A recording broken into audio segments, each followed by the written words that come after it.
Bismillahirrahmanirrahim. Assalamualaikum warahmatullahi wabarakatuh.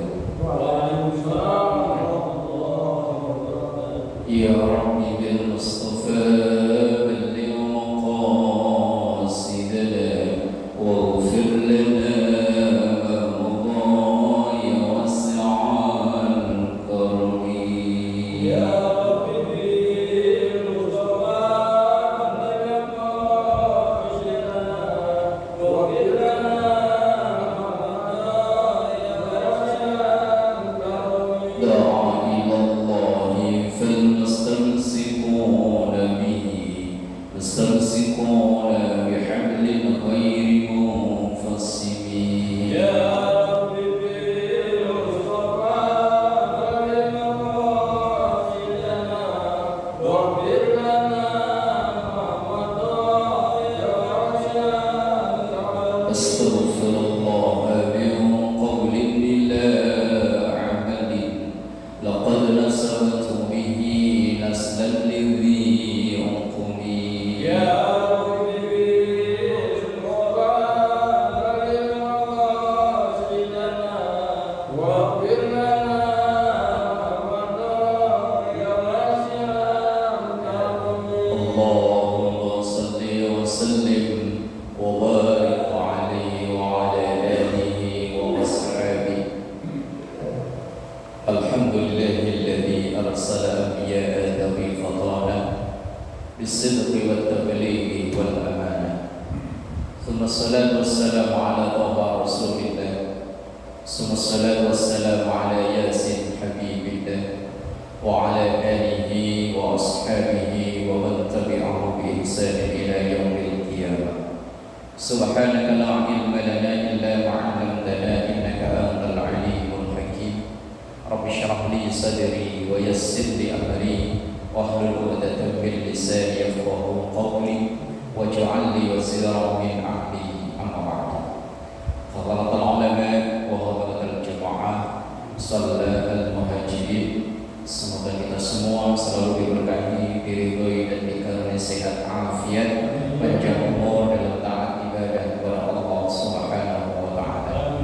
Alhamdulillahirabbil alamin, memuji dan bersyukur kepada Allah, dan bersama kita mengawali taklim malam ini dengan mendoakan kedua orang tua kita, mendoakan semua guru-guru kita, mendoakan semua orang yang berjasa berbuat baik kepada kita, terkhusus yang telah memperjuangkan berdirinya musalla dan majelis taklim al-muhajirin ini. Kita doakan anak cucu keturunan kita dijadikan salih salihah, keluarga sakinah mawaddah warahmah, rezeki yang halal dan barakah. Kita doakan yang sakit, mungkin jamaah kita, keluarga kita atau warga yang tinggal di perumahan pilihan ini, yang sakit kita doakan semoga segera diangkat penyakitnya, dikaruniai sehat afiat. Ala hadiniyah wa ila hadratin Nabi Mustafa Muhammadin sallallahu alaihi wasallam wa ala alihi wa ashabihi wa azwajihi wa dhurriyyatihi wa ali baitihi karam wa jumlatihi minal muslimin wal muslimat wal mu'minin wal mu'minat ayyama kanu, khususan ba'alif hadzal kitab al-imam Abdul Mu'ti Muhammad bin Umar an-Nawawi al-Syafi'i bi barakatil Fatihah. A'udzu billahi minasy syaithanir rajim. Bismillahirrahmanirrahim. Alhamdulillahi rabbil alamin arrahmanir rahim maliki yaumiddin. Iyyaka na'budu wa iyyaka nasta'in. Ihdinas siratal mustaqim. Shiratal ladzina an'amta 'alaihim ghairil maghdubi 'alaihim waladdallin. Bismillahirrahmanirrahim. Melanjutkan ngaji kita dari kitab Nihayatul Zain. Bismillahirrahmanirrahim. Qala Syekh al-Mu'allif rahimahullahu ta'ala wa nafa'ana bihi wa bi 'ulumihi fid dharain amin. Wa nudiba tawajjuhun li nahwi jidalin. Wa nudiba, dan disunnahkan li muridi salatin, untuk orang yang hendak mengerjakan salat, walau salat janazatin, walaupun itu salat jenazah. Apa yang disunahkan? Tawajjuhun, untuk menghadap ila sutratin, ke pembatas. linahwi jidarin semisal dinding. Artinya ketika kita sholat, hendaknya di depan kita itu ada pembatas, supaya seandainya ada orang lewat tidak melewati masjid. Masjid itu artinya batas tempat sujud. Ya kalau zaman modern sekarang udah ada sajadah. Berarti kalau orang lewat seandainya lebih dari sajadah ini sebelah sini nggak masalah. Yang haram itu kalau lewatnya pas di sini, melintasi tempat sujud. Maka seandainya kita sholatnya kok di belakang itu di keramik yang tidak ada pembatasnya, tidak ada ukurannya, sunnahnya kita menaruh benda sesuatu di depan kita sebagai sutroh. Sutroh itu artinya pembatas. Kalau kita bawa tas lagi mampir ya tas. Kalau yang bawa sajadah, nah kayak mas ini ya sajadah digelar, nah itu sebagai pembatas. Seandainya orang lewat itu di depan dari sajadah kita, dibiarin nggak masalah. Tapi kalau ia melintasi pas pertengahan masjid, ini yang dihukumi haram, nggak boleh. Maka sunnah hukumnya ini bukan perintah wajib, perintah yang bernilai sunnah, yaitu untuk meletakkan sutroh atau pembatas. Karena ada satu riwayat yang dikutip atau diriwayatkan oleh Imam Bukhari Muslim dari Abi Juhaim bin Haris. Ia mengatakan qala Rasulullah sallallahu alaihi wasallam, bahwa Rasulullah sallallahu alaihi wasallam bersabda, "Lau ya'lamul mar baina yadayil musalla." Seandainya orang yang lewat itu tahu lewat di tengah-tengah batasan masjid atau tempat sujud, madza alaihi minal ismi, dosanya orang yang lewati masjid. Masjid itu batasan tempat sujud. Lakana ayyakifa arba'ina, maka ia menunggu selama 40. Nah 40 ini dalam teks hadisnya tidak disebutkan apakah 40 jam, 40 hari, atau 40 bulan, enggak disebutkan secara rinci. Khairan itu lebih baik lahu bagi orang yang lewat itu min ayyamurra baina yadayhi, daripada ia melewati masjidnya orang yang sholat. Dan batasannya itu ya sajadah atau kita meletakkan sutroh itu tadi, penghalang. Nah kalau misalnya kita bawa air minum, ya air minum itu kita letakkan. Kalau tas ya tas, atau mungkin apa saja sebagai sutroh. Bahkan banyak saya temui masjid itu nyediain itu. Saya yang lihat itu di Masjid Telkom yang samping Wali Kota Jakarta Utara itu ditumpuk di pinggir itu banyak, monggo.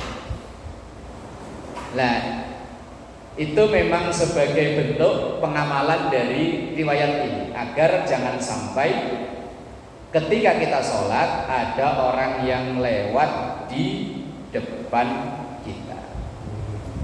Monggo Pak Haji.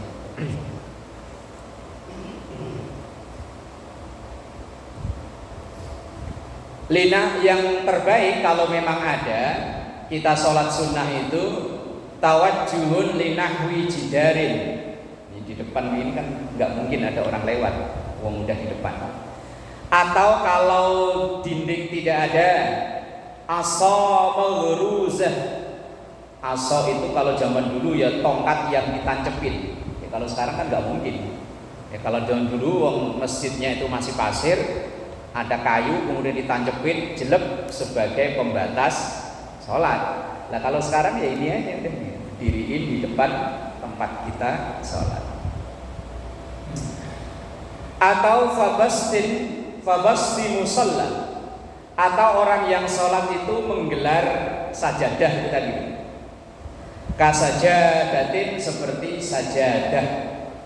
yang emas ini Pak ini bawa sajadah digelar itu supaya memberi tanda orang itu tidak lewat di masjid.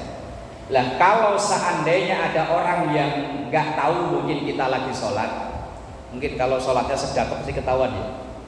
Kalau nggak sedekap kan ada sebagian mazhab yang sholatnya itu setelah takbir kan tangannya langsung ke bawah. Lah kadang kita nggak ngeh itu sholat apa bukan, asal berdiri aja kirain kita lewat ke depannya. Maka kalau kita yang sholat silahkan untuk apa ini namanya? Gini namanya apa? Mencegah ya, menjulurkan tangan ya, agar orang itu nggak lewat di masjid kita, tempat sholat kita.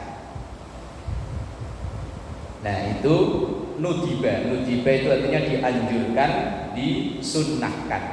Kalau kita sholat sendirian, kalau berjamaah sih mungkin orang tahu lah, orang mau lewat itu tahu. Tapi kalau sholat sendirian mungkin orang nggak tahu. Maka alangkah baiknya memang meletakkan sutro. Kalau kayak di sini sih aman ya, yang dikatakan di belakang. Mungkin bisa anak kecil. Ya memang anak kecil sih belum kena hukum.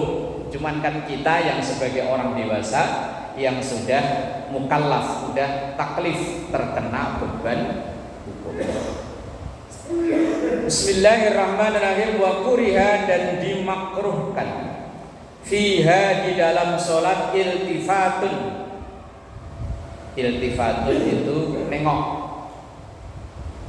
nengok asal dada ini nggak ikut bergeser, tidak membatalkan sholat, tapi dihukumi makruh. Cuman kalau di kita, ajaran guru-guru kita, nengok aja kalau bisa jangan. Teman, seandainya kita kok nengok nggak batal. Kan guru-guru kita dari kecil kita diajarin kalau sholat jangan tengok-tengok, walaupun itu tidak membatalkan sholat. Wa kuriha, dan dimakruhkan fiha, di dalam sholat, ai fi juz'in minas sholati, artinya di bagian-bagian sholat itu, iltifatun, nengok, bil wajhi, dengan wajah.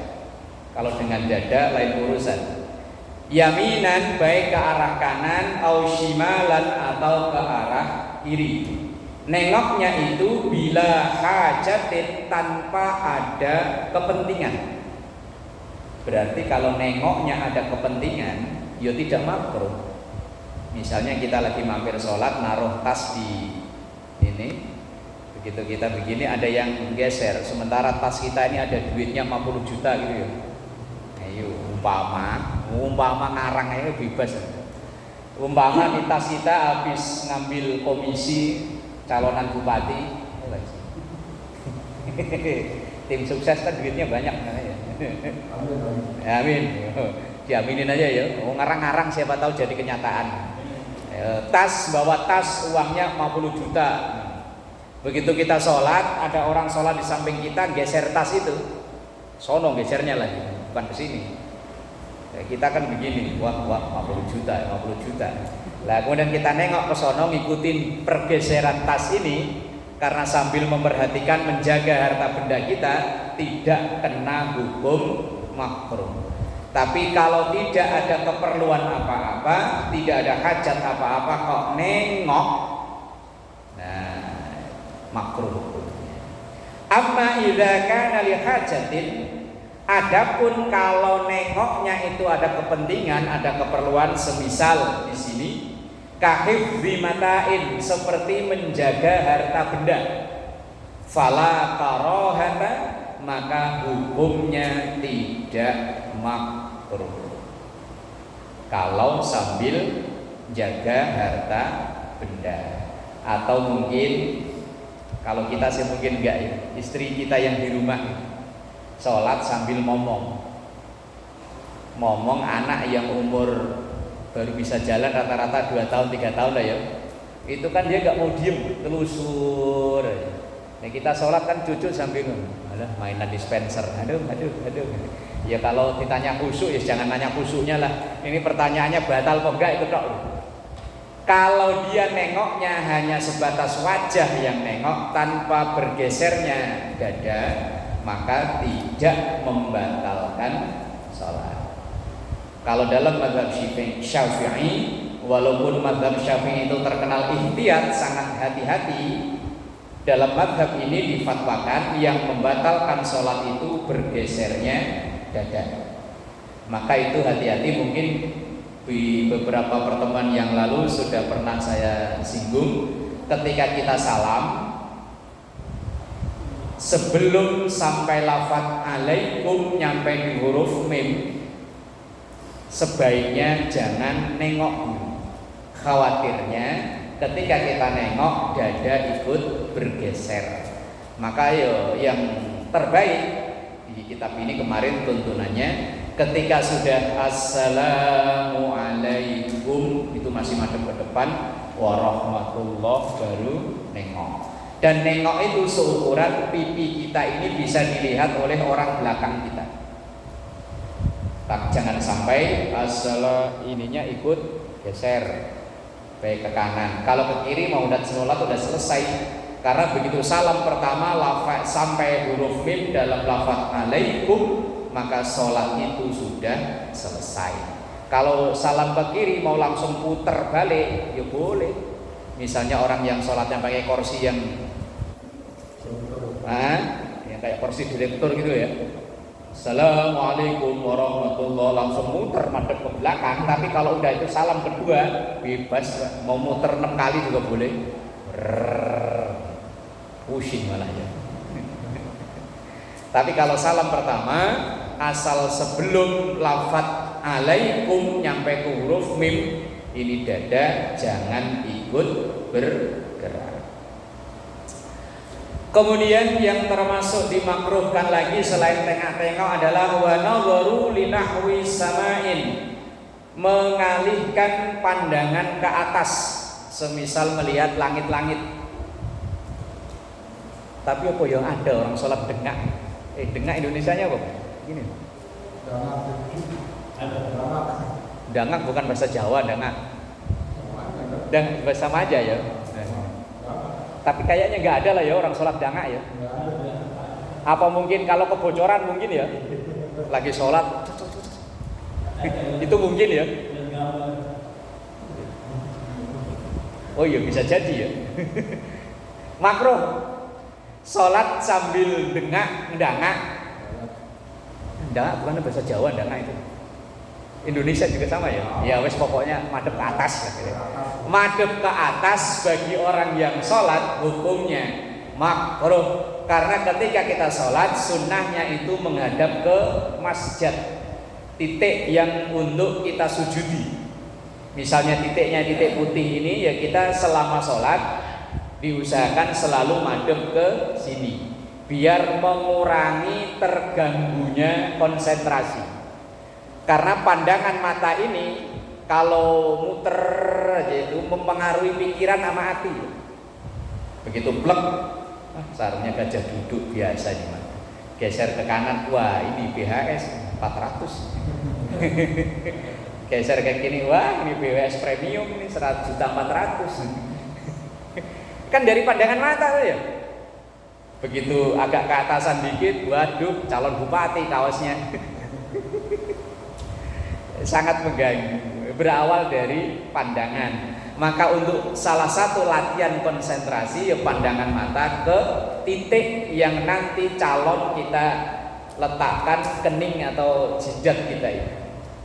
Itu pun ya nggak gampang loh Pak. Cuman latihan begini aja nggak gampang. Kadang mata ya pengen ke sono. Apalagi kalau kita sholat di masjid yang baru pertama kali masuk Pak. Kita baru pertama kali masuk, terus masjid itu ornamennya unik. Yakin itu pandangan mata muter Pak. Kalau kita yang sehari-hari begini kan udah apal banget kan detil-detilnya. Kita nggak pengen lihat-lihat lagi yang udah apal. Coba misalnya lagi jalan-jalan ke mana itu, Bandung, Al-Jabar, yang konon katanya bagus. Saya tahunya baru di YouTube Pak. Lihat langsung belum pernah. Begitu nyampe sono kan, begitu kok sholat tahiyatul masjid kan yakin mata itu kan muter. Bagus amat tuh ornamen. Walaupun mulut gak ngomong kan ini sama ini ngomong Pak ya.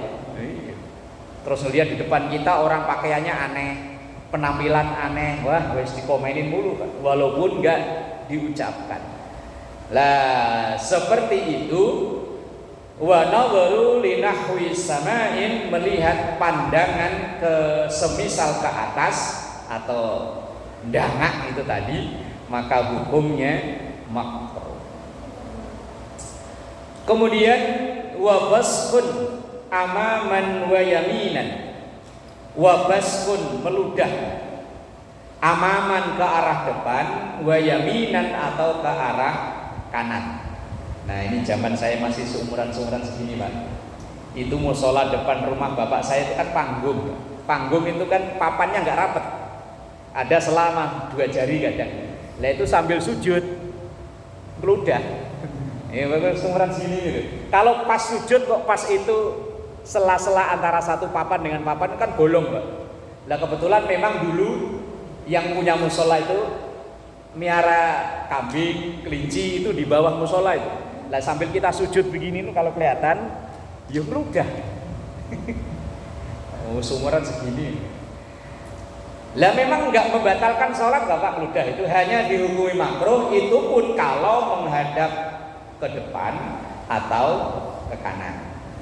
Dan memang ketika terjadi misalnya Pak, kayak seumuran saya ini kan gigi udah pada bolong nih kanan kiri. Misalnya tadi sebelum sholat kita makan atau apa, kemudian ada yang nyelip, seliliten, kalau orang Jawa seliliten. Kalau orang sini ya nyelip gitu ya, nyelip di sini tah di sini. Ketika kita wudhu kumur-kumur perasaan udah bersih perasaan, tapi begitu kita sholat itu yang nyelip lepas Pak. Itu kan muter jadi mulut ya. Pernah ngalami ya? Pernah ya. Terus akhirnya solusinya gimana? Dibuang, dikeluarin, diginiin, dipeperin apa diludahin? Berarti kan sama aja dengan ludah ya. Mau mengeluarkan sesuatu dari mulut dengan ditekan sama lidah, berarti kan itu sama aja meludah. Ya memang kalau ketelan malah batal ya. Makanan itu. Apalagi yang masih ada rasanya pedes-pedes gitu ya. Ya memang dikeluarkan Pak, dibuang itu. Lah membuangnya itu dengan ke kiri. Kalau ke depan dihukumi makruh, ke sebelah kanan ya dihukumi makruh. Itu pun ke sebelah kiri ya lihat-lihat Pak. Sebelah kiri kebetulan besan ya. Wah bisa batal ya besanan ya Pak. Lah umpama yang buangnya kenceng, ini calon besan umpama baru mau lamaran lah kok, wah ini calon besan sholat malah ngeludahin orang, batal nggak jadi besanan. Ya alon-alon tadi ya. Ya. Lah makanya dulu orang tua itu sampai nasihatin kalau habis wudu jangan makan. Saya masih ingat dulu nasihatin orang tua itu. Padahal dulu saya ngira makan itu batalin wudu Pak. Wong dulu pokoknya kalau dari rumah nih, ayo makan tersikat gigi. Kalau habis wudu nanti jangan makan. Bayangan saya dulu kalau makan itu batalin wudu. Ternyata enggak. Tapi itu untuk ikhtiar, untuk hati-hati. Jangan sampai makanan yang kita makan itu tadi masih nyempil, lah kemudian ketika sholat malah lepas. Ya sampai-sampai kan Rasulullah sabdakan suruh siwak. Kalau sekarang ya bersihin mulut dengan sikat gigi, maka kadang timbul perselisihan apakah sikat gigi itu posisinya bisa menggantikan siwak. Kalau dalam ilmu kaidah-kaidah ilmu fikih ada namanya hukmul maqasid, ada namanya hukmul wasail. Hukmul maqasid itu artinya hukum yang dituju. Hukum yang dituju orang siwakan itu kan gigi bersih. Sementara orang sikat gigi ya sama. Tujuannya untuk gigi bersih. Maka hukmul maqasidnya sama. Tapi hukmul wasailnya, hukum wasilah, hukum alatnya ya tetap tidak bisa. Tapi hukmul maqasidnya tercapai, tapi wasailnya nggak bisa. Wasail itu alat ya Pak. Karena Rasulullah dulu pakai kayu arok, dan sekarang kayu itu ya masih ada dijual bebas. Maka untuk masailnya tidak tercapai, tidak bisa tergantikan dengan sikat gigi, tapi maqasidnya, tujuannya tergantikan dengan sikat gigi. Maka yo pilihan mau dua-duanya malah lebih bagus. Dari rumah udah sikat gigi, begitu sholat pakai siwak. Cuman kalau nggak biasa pakai siwak yo nggak nyaman ya. Kalau jenengan biasa ya, jarang juga ya. Kalau saudara-saudara kita yang di tablik itu Pak, saya salut ya. Hampir semuanya pakai asal mau sholat. Kalau saya nyoba berkali-kali perasaan kayak gimana ya? Belum bisa saya, belum bisa. Padahal itu ya sunnah yang jelas. Bahkan Rasulullah SAW dalam satu hadis beliau sampaikan, laula asyqa ala ummati la amartuhum bisiwak. Seandainya tidak memberatkan kepada umatku, maka akan saya perintahkan secara wajib untuk siwak. Tapi yang nyatanya yo berat abot, kecuali yang membiasakan itu tadi. Bismillahirrahmanirrahim. Wa baskun amaman wa yaminan. Meludah baik ke arah depan maupun ke kanan. Ini dalam Syafi'iyah. Syafi'iyah itu fatwa-fatwa yang disampaikan oleh murid-murid Imam Syafi'i. Kemudian wa kashfu ra'sin wa mankibin. Termasuk yang makruh lagi sholat dengan kepala terbuka. Mohon maaf ya Mas. Kalau dalam mazhab Syafi'i dihukumi makruh, tapi dalam mazhab lain enggak apa-apa, enggak ada hukum apa. Oh ya enggak batal sholatnya. Saya juga sering. Kalau lagi pepergian lupa enggak pakai peci, pakai helm ya buka helm. Masa sholat pakai helm ya Pak.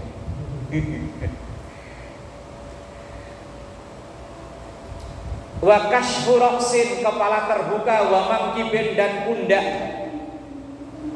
Kalau sekarang sih kayaknya enggak ya. Pundak terbuka ya. Kalau sholat pakai kaos apa namanya? Singlet ya. Iya kan pundaknya kelihatan. Ya enggak batal lah Pak. Wong aurat laki-laki itu kan bainas surrah wa rukbah, antara pusar dan lutut. Yang penting antara pusar dan lutut udah ketutup, udah sah. Seandainya orang sholat kok pakai apa, kalau orang Jawa kemben ya, kemben itu yang kayak nganten perempuan, yang kan pakai sarung cuman sampai segini apa segini ya, kan kemben kan namanya kalau Jawa ya. Seandainya pakai itu sah udah, cuman kayaknya yo nggak sopan ya. Ya kalau zaman dulu mungkin orang punya bajunya itu terbatas, ya monggo lah, memang nggak ada. Tapi kalau zaman sekarang satu orang itu baju lebih dari 15 potong ya.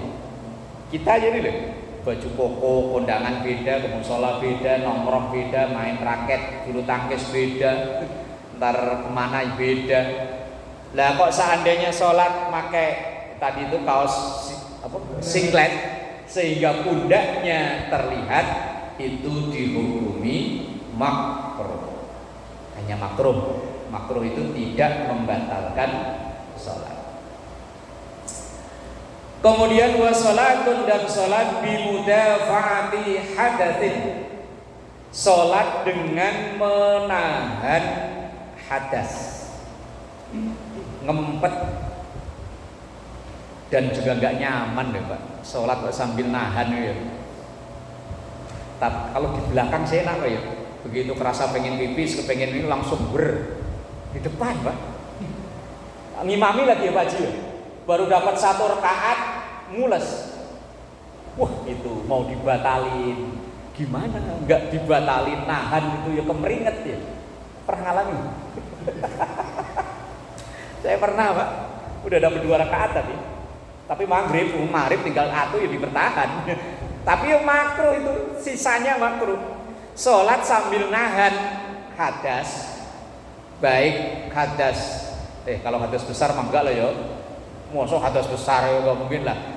Maksudnya itu keluarnya hadas, entah buang air kecil maupun keluar air besar, atau hanya sekedar nahan keluarnya angin. Menahan itu hukumnya makruh, karena memang menahan buang hajat itu bukan perkara mudah. Sampai keluar keringet segede jagung ya. Apalagi sambil ngimami, sambil ngempet ya, wah ini mautu bi'alaihim walaqtur. Takut. Kalau memang tidak ada darurat apa-apa, mending dibatalin. Kecuali kalau memang waktunya udah mepet banget. Umpama kita sholat maghrib udah menjelang jam 7, entah karena baru pulang atau mungkin baru bangun tidur, begitu sholat baru dapat 1 rakaat, perut mules. Kalau memang bisa ditahan, ya kalau enggak ya gimana lagi. Tapi sholat sambil menahan hadas itu dihukumi makruh. Sebisa mungkin orang sholat itu kan dalam keadaan nyaman. Sampai musola ini pasangi AC, dipasangi kipas, ini kan supaya nyaman. Kalau kita baca dalam Bulughul Maram, kalau udah terhidangkan antara makan malam dan sholat isya, maka dahulukan makan. Makanan udah siap nih, adzan isya, maka dahulukan makan. Kalau guru saya dulu analoginya, logikanya gampang-gampangan, Pak. Lebih baik mana orang sholat mikirin makan atau orang makan mikirin sholat? Bagusan mana, Pak? Lah iya, pertanyaannya kan lebih bagusan mana kita sholat mikirin makanan atau kita lagi makan tapi kepikiran sholat? Lebih bagusan mana?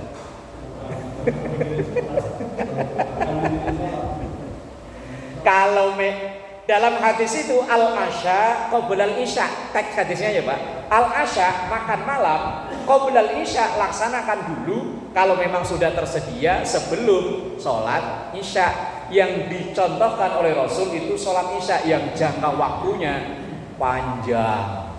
Karena isya itu baru habis setelah nanti menjelang subuh. Lah kalau maghrib waktunya mepet, itu pun kalau memang cukup ya lebih baik tadi. Nah kalau kayak kita buka puasa itu Pak, begitu adzan memang sunnahnya ya langsung, pokoknya yang penting dibatalin dulu lah. Kadang yo makan dilunasin dulu baru sholat ya, sampai sholatnya ya gak bagus kalau begini caranya. Ya penting pokoknya biar gak kepikiran loh, ini dicicipin dulu, nanti setelah sholat baru diberesin. Teks hadisnya memang al-asya qoblal isya, makan malam lah dulu sebelum sholat isya. Itu kalau makannya sudah siap dan karena memang isya waktunya panjang. Terus ada lagi ketika badan gak nyaman, gerah, wis mandi dulu biar ketika sholat itu enggak gatelen, enggak garu-garu ini. Lah kalau mau sholat ngantuk gimana? Tidur dulu, mau sholat ngantuk. Ya pokoknya yang penting ngantuknya hilang Pak, entah cuci muka, entah bikin kopi, entah apa kek. Ya kalau tidur bablas. Saya pernah ngalami. Awalnya saya berkeyakinan nanti bisa bangun jam sekian. Begitu habis sholat maghrib, kebetulan keluar sama istri, pulang-pulang jam 8:30-an. Buka baju, rebahan depan TV. Nah paling ntar jam 10, jam 11 sholat lah. Bablas. Di masjid qad qamatis shalah, azan gak denger. Ini gara-gara menyepelekan. Jadi saya ngalami sendiri kalau itu Pak. Gara-gara menyepelekan, sholat isya panjang nih waktunya, rebahan dulu lah, capek. Malah merem. Saya di ruang tamu, istri di kamar, ya sama. Kalau istri datang langsung sholat, saya entah bentaran. Gara-gara menyepelekan, dan saya ngalami sendiri. Pernah ngalami apa? Sering. Ya kan biasanya kendalanya itu isya begitu loh Pak. Kita habis sholat maghrib keluar entah kemana kayak pulang-pulang entah jam 8, setengah 9, nggak langsung sholat, buka baju, apalagi sambil megangin HP atau nonton TV ya, rebahan depan TV, AC, kipas dinyalain, Les mati sholat baru bangun. Wes gara-gara menyepelekan.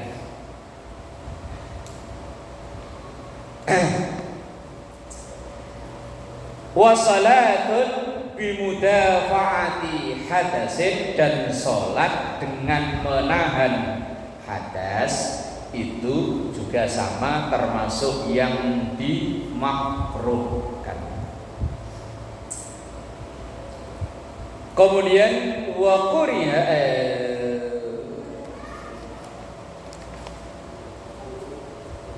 wa salatun bimaqbaratin. Nah, ini yang terjadi khilafiyah banyak madhab, sholat di area pemakaman. Dalam mazhab Syafi'i ini dihukumi makruh selain sholat jenazah. Kalau sholat jenazah hukumnya jaiz itu boleh, tidak ada hukum makruh. Tapi kalau sholat selain sholat jenazah, sholat di area pemakaman dihukumi makruh. Tapi kalau sholat jenazah enggak. Dan memang terjadi perdebatan antara kita dengan saudara kita yang di Salafi Wahabi. Mereka memang awalnya menfatwakan secara mutlak semua kegiatan ibadah di kuburan.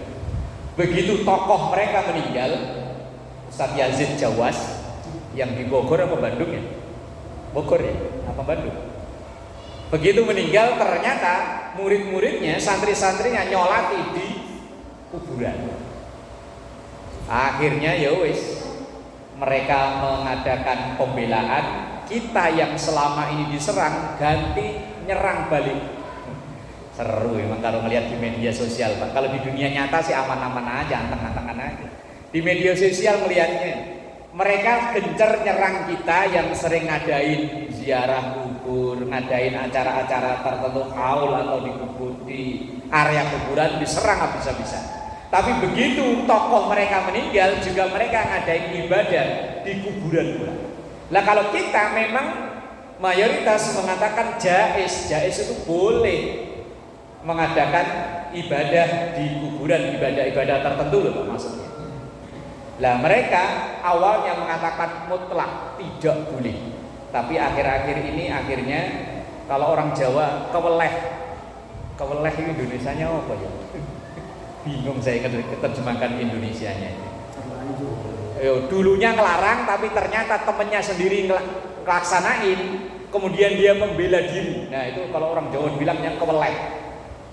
Kemudian satu lagi, mereka selalu nyerang orang-orang yang ngadain acara 3 hari, 7 hari dengan kumpul-kumpul, makan-makan di rumah duka orang yang meninggal.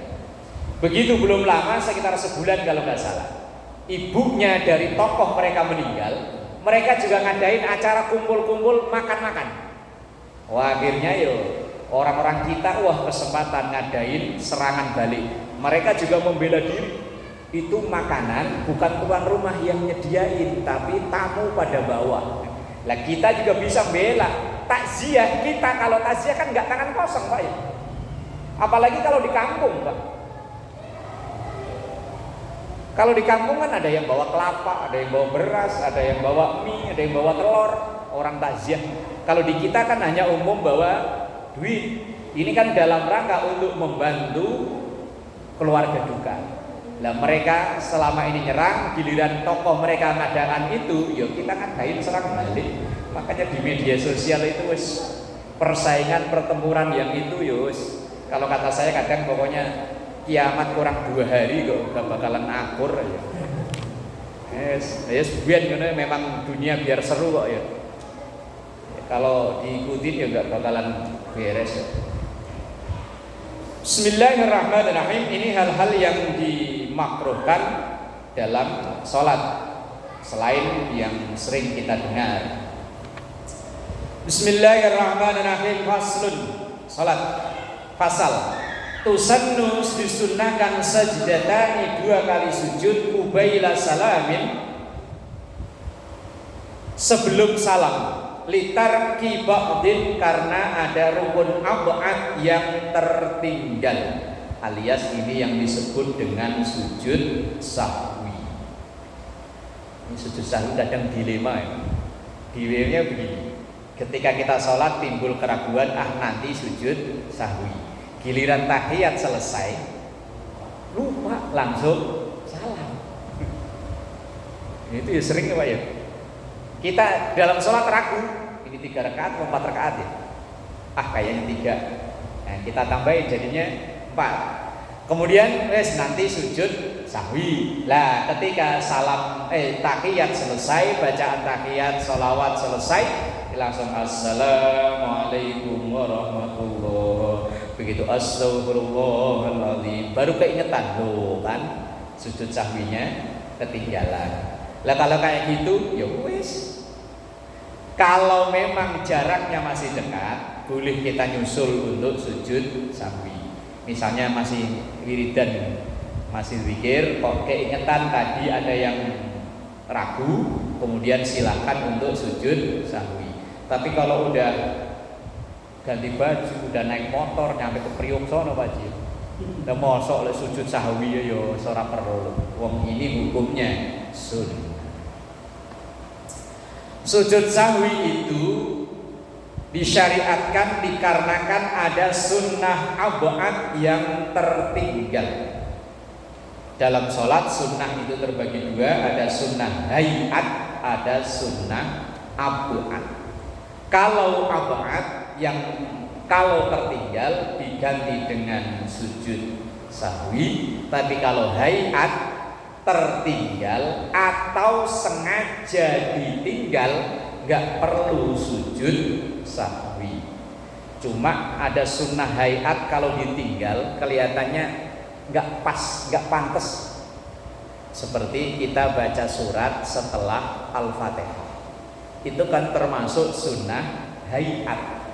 Kalau sengaja kita tinggal atau lupa nggak masalah, nggak perlu diganti sujud sahwi. Cuma kayaknya nggak pas, nggak pantas loh. Umpama lu ntar Imam Isya ya, ghairil maghdubi alaihim waladdallin, amin, langsung Allahu Akbar, yakin langsung jamaah di belakang itu ada yang suudon, ini imamnya lupa apa kehabisan apalan ya, kok langsung ruko, padahal itu sunnah hayat. Dan pernah kasus terjadi tahun 2021, karena kebetulan ketua masjidnya itu teman akrab saya. Sholat Idul Fitri, rakaat pertama takbir 7 kali, rakaat kedua takbir 5 kali, itu sama hukumnya sunnah hayat. Kebetulan di masjid itu yang rakaat pertama takbir 7 kali, ingat imamnya. Yang kedua, rakaat kedua takbir 5 kali, lupa. Nah, makmum yang pas di belakang karena merasa wah ini salah, harus diingetin, akhirnya dia subhanallah, subhanallah. Imamnya karena merasa ini nggak salah, lanjut. Begitu salam, ini karena peringatannya nggak digubris, ngamuk Pak, langsung nunjuk-nunjuk, dasar imam goblok. Imamnya nggak terima, goblok apaan? Akhirnya mau khutbah Idul Fitri malah dua-duanya nih hampir smackdown.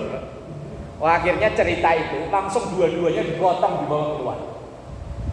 Karena kebetulan imamnya orang situ juga, yang ini orang situ lah, yang khotib ngambil dari luar, khotibnya ngelihat bengong, karena bukan orang situ. Ini gara-gara ibadahnya tekun ya Pak. Wong tiap hari katanya dia kalau sholat Jumat selalu berada di posisi depan. Ibadahnya tekun tapi ilmunya kurang. Ia mengira sunnah hayat itu adalah rukun, kalau tertinggal batal, maka dia subhanallah. Lah yang imamnya yang ditegur ya sensi, langsung berdiri, apanya yang salah? Wes. Aturan Idul Fitri itu hari seneng-seneng, hari maaf-maafan, malah hampir tonjok-tonjokan gara-gara kurang ilmu. Ini ketua masjidnya karena teman akrab saya Pak, dia cerita, waduh jamaah saya emang unik. Ini gara-gara ya tadi Pak, ilmunya kurang walaupun tadi ibadahnya tekun. Maka sebisa-bisa mungkin setiap kali ada kesempatan kita ngaji ini biar tahu, oh ternyata ini rukun, ini abad, ini hayat. Kalau rukun, kalau ketinggal memang kita ingatkan. Tapi kalau abad pun tidak harus kita ingatkan, apalagi yang hayat. Hayat ya tadi itu kayak baca surat setelah Fatihah. Cuman kalau ini ditinggal ya kayaknya waktu. Waladhdallin amin langsung Allahu Akbar. Baca satu ayat tadi kayaknya waktu. Ya misalnya waladhdallin amin bismillahirrahmanirrahim Yasin. Allahu Akbar. Belum pernah sini ya? Belum ya? Ntar kalau terawih gitu lagi. Yasin, ntar rakaat kedua alif lam mim. Cepet kelar ya. Yakin langsung besok gitu lagi Pak Ji. Jamaahnya mendukung gitu. Lah iya terawih. Jamaah mendukung, yakin makmumnya dibilangin, Pak, ini karena ada khusus baca Fatihahnya bareng sama imam. Nah, kalau baca Fatihahnya ketinggalan ya nggak mungkin ngejar ya. Waladhdallin amin bismillah. Kalau perlu nggak baca bismillah biar tambah cepet. Waladhdallin amin Yasin. Allahu Akbar. Langsung makmumnya cocok. Kita kalau sholat kan ngikutin jargonnya Pak JK, lebih cepat, lebih baik. Wallahu a'lam bishawab. Al-Fatihah. Alhamdulillah.